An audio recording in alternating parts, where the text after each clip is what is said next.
The Reeves County Commissioners have invested a huge sum of money into trying to upgrade the quality of life here in Pecos, whether it be ball fields, whether it be the parks, whether it be, recreational centers.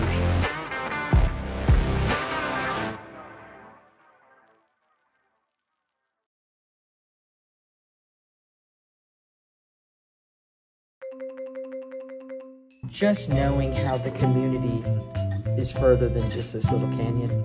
We're talking our neighbors, which are our other counties, neighboring counties. They knew. Even some of them still remember the 1965 flood. I wasn't born then. But it's amazing in this town how the generation that lived through that was the ladies at the church. They're still here. They were the ones that rolled up their sleeves and were cooking.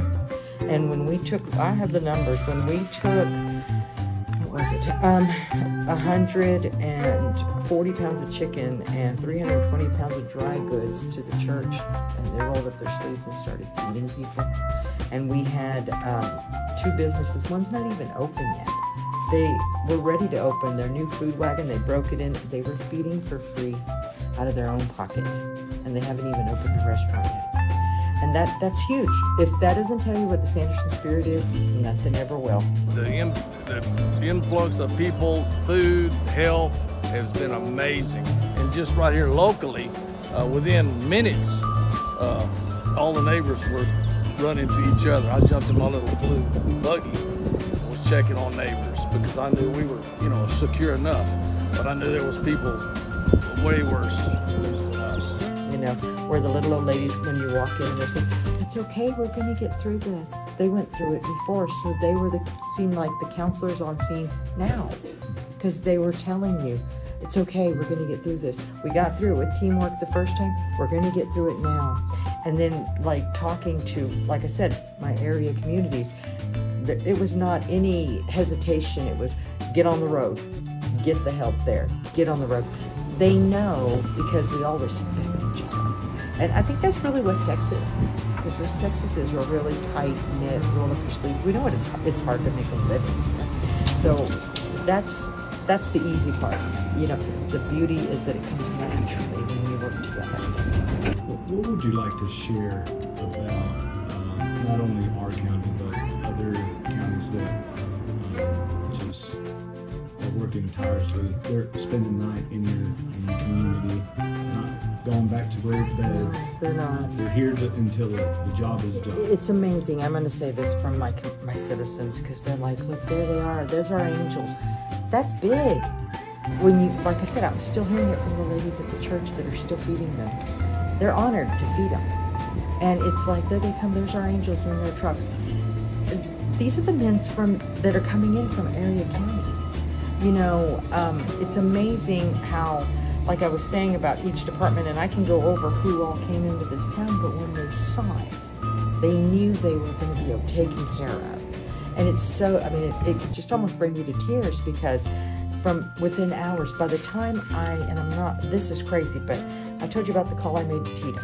And I said, "I need to get into town." She goes, "You can't, the storm is headed your way, take cover." So I go and I look outside, and I could see the gray, I could see the tornado. And I'm like, "Oh God." And then all of a sudden, the wind was blowing hard where I was at. All of a sudden, it's kind of stopped for like a split second, and both my ears popped, and it was excruciating pain. I said, "That barometric pressure," so I went and hid. Judge Schuster was already calling me. I was in the closet hiding, telling me that he's got men on the ground. My EMS coordinator, who I hired a week prior, who's an amazing woman, I've got triage set up. I'm still in the closet trying to wait out my part of the storm. But it was already in motion. So then I make it to town. When I made it to town, I'll tell you, EMS, Pecos County EMS, Ward County EMS, Reeves County EMS, and Upton County EMS were already on scene. That is the kind of thing that you say, you know who your friends are, because they're going to drop everything and get to you. And that is exactly what happened. We were called by the judge, Judge Hung, to come by and we could help out the citizens of Sanderson. And what happened is that the resources that they have, it's old. The equipment is very old, and they don't have all the equipment like what we have, the large loaders and the grapple truck and all that. So we came out here, Jerry Bullard, emergency management, myself, Gary Rumble, and then a group of 6 of our road and bridge crew guys. And I want to say that I'm very happy for our guys with all the effort they've done. They've done a lot of cleanup here in these 2 days, and we're still going to be here tomorrow, Friday, and we'll finish up our part tomorrow. And but I want to thank also the citizens of Sanderson. They've been very gracious with us. A lot of them will ask us, "Are you the group from Reeves County?" And we tell them yes, and they thank us from the bottom of their heart. And but it's just something that we're glad that we're out here helping them out in this time of need. There was one gentleman out here that he was like, I didn't know what I was going to do with all this stuff, that he had all the damage, and he was very happy that we were there to pick up. A disaster like this brings everyone back down to earth, and it brings out the true good nature of good people. And we had this happen, a flood in '65. Some people may remember that. I do. 1965, right here in Sanderson, lost 26 people, and I haven't seen that type of come together. Families, everybody becomes one. I saw that when I was 9 years old, and you see it again today. No, everybody is pitched in. There was the people that had it worse than we did. Everybody's making sure they're okay. The Smith family, McCrory's, everybody has a place to stay. Their belongings, everybody, if somebody finds pictures or memorabilia, even at the football field, they found some south of the tracks, downtown, of important documents and so forth. People have gathered them up and get them back to their rightful owners, but that's just what we do. The spirit of Sanderson. Yes, sir. Yes, sir, that's it. Sheriff Department, Brewster County, Upton County, Pecos County, DPS, Fort Stockton and Alpine were here, Fire Department, Pecos County, and the Forestry Service. You know, Road and Bridge, of course, you guys in Pecos County. Anything, Tatum, Border Patrol, peer support, and FEMA. So it's just been an amazing effort. And what it does, what it instills in my community is that you're not alone. You're not just one little lost community in the desert. No, you're valuable, and your worth is so much that we're coming to help. That's huge. And when I do talk to my community, that's kind of what I try to instill. You know, they see everybody and they just try so hard to give you what they just almost lost, or they did lose, but they're trying to make sure, do you have enough water? Can we help you? That's important because you lifted their spirit up. You gave them something more than what they did lose. You know, and I guess that's how I feel about our area of help. Well, we're going at a rapid rate, okay? So, and we couldn't be there if you weren't here.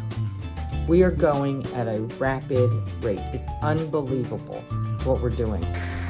Oh, I think with the equipment that they currently have, I'm gonna say that it would have probably taken them months if they did it with equipment that they have.